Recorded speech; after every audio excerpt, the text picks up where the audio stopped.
नहीं, सूचना इस बात को मिली है कि लोग जो है, जब हम लोगों से डेली अपने घर पे बात करते हैं तो लोग आते हैं अपनी समस्या लेकर के, उसका समाधान होना चाहिए।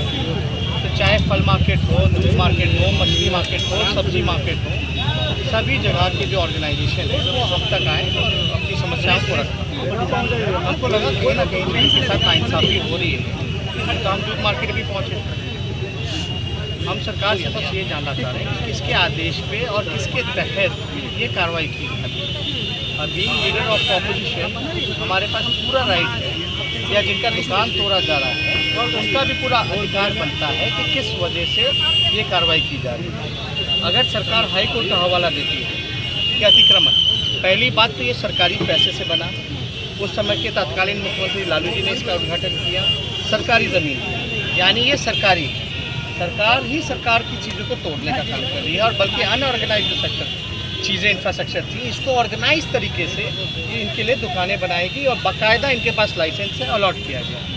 तो जाहिर सी बात है कि ये कोई अतिक्रमित ये जगह, ये दुकान नहीं है। आप पूरी संपत्ति को अगर तोड़ते भी हैं, अगर अतिक्रमण की आरोप लगा रहे हैं, तो कोर्ट के ही फैसले पर अगर आप अमल करते हो तो पहले आपको काम है नोटिस देना। विदाउट एनी नोटिस आप कार्रवाई करते हैं। दूसरा ये है कि नोटिस दे करके इनके लिए वैकल्पिक व्यवस्था करना कि आखिर इनको संपत्ति को अगर तोड़ा जाएगा तो इनको आप कहाँ स्थापित कीजिएगा। ये तो कोर्ट का ही है, तो ना तो नोटिस भेजा जा रहा है, ना ही कोई वैकल्पिक व्यवस्था की जा रही है। तो ये अब स्मार्ट सिटी की बात की जा रही है, तो ये बाकायदा दुकान अलॉट देते हैं। तो स्मार्ट सिटी का कोई ब्लूप्रिंट होगा कि आपके पूरे पटना शहर में आप क्या क्या कार्रवाई करना चाह रहे हैं? आप पटना शहर में कौन कौन सी कार्रवाई करना चाह रहे हैं, कहाँ कहाँ करना चाह रहे हैं? पटना निवासियों को भी या हम लोगों को अधिकार है जानने का कि हमारे स्मार्ट सिटी अगर शहर बनती है तो क्या क्या बनाया जाएगा, क्या क्या बदलाव किए जाएंगे, ये भी पूरा अधिकार है।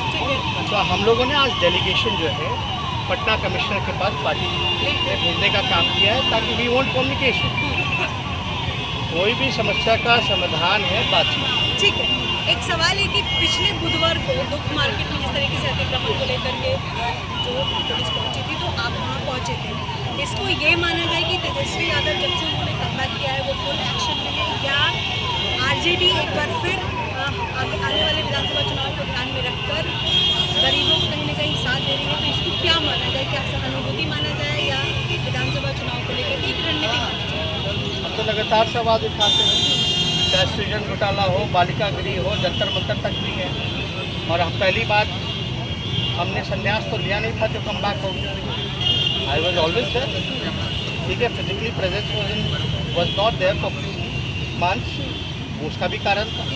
शुरू के 1 महीने में मेरा लिगामेंट का इलाज चला, उसके बाद कई पर्सनल चीज़ें होती हैं वो भी चला, लेकिन हमारी पार्टी और हमारे पार्टी के लोग चाहे और भी नेता हैं वो हर एक मुद्दे पे खड़े रहे हैं। और जाहिर सी बात है, जब सारी चीज़ें हो गई हैं और समस्या बढ़ी है तो हम तो लगातार इनके पीछे रहे हैं और इनकी समस्याओं को उठाना मेरा काम है।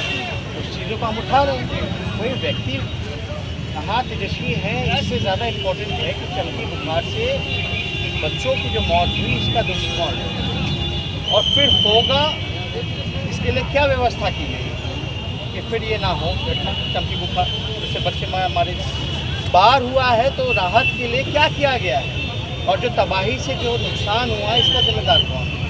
तो ये सवाल जो है, अगर गरीब के पेट पे लात मारा जाए, ये किसान के बच्चे हैं, दूर दराज से पटना के बगल के जिलों से दूर दराज से लोग आकर के अपना व्यवसाय करने का काम करते हैं, अपना पेट पालने का काम करते हैं।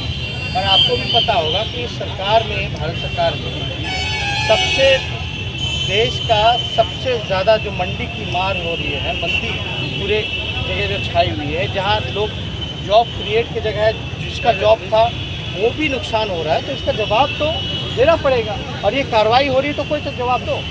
आपको भी पता, उस दिन 3 बजे तक रात तक हम बैठे रहे, हम तो बोलते रहे कि भाई आदेश तो दिखा दीजिए, कोई तो आदेश होगा, कोई कॉपी होगा। अगर कोई चीज़ तोड़ने भी आता है या कोई चीज़ है तो सरकार कागज तो दिखाएगी ना कि इस आदेश, इस नियम अनुसार ये कार्रवाई की जा रही है। मतलब आरजेडी क्या मानती है कि ये जो पूरी प्रक्रिया चल रही है इसके तहत गरीबों के पेट पर आरजेडी यही मानती है, और हम लोग सब लोग जानते हैं कि ये जो गठबंधन की जो सरकार है डबल इंजन की, एक इंजन अपराध में है, एक इंजन भ्रष्टाचार में है, और ये सिर्फ पूंजीपतियों और अमीरों की पार्टी है। गरीब को हटाओ, भगाओ तो शहर स्मार्ट हो जाएगा। हम चाहते हैं कि गरीबों की तरक्की हो, मुख्य धारा में, इनके लिए व्यवस्था किया जाए। लालू जी जो सड़कों पर जो फल बेचते थे उनके लिए दुकान बनाई, तो उससे लोग तरक्की कर रहे हैं। लेकिन ये सरकार को पच नहीं रहा कि गरीब जो है, पिछड़ा परिवार चाहता है, पिछड़ा परिवार चाहता है, वो तरक्की कैसे कर रहा है। लोग राजनीति अपना करें, लेकिन आप देखिएगा सुनने में तो कई बात आता है कि रेलवे को ज़मीन दे दिया गया है, वो बिना पूछे समझे आप कैसे दे दोगे, बिना किसी की व्यवस्था कराए हुए। कभी सरकार कुछ कहती, कभी कोई कुछ कहता है, तो कोई भी क्लैरिटी इस मुद्दे पे नहीं है। ठीक है।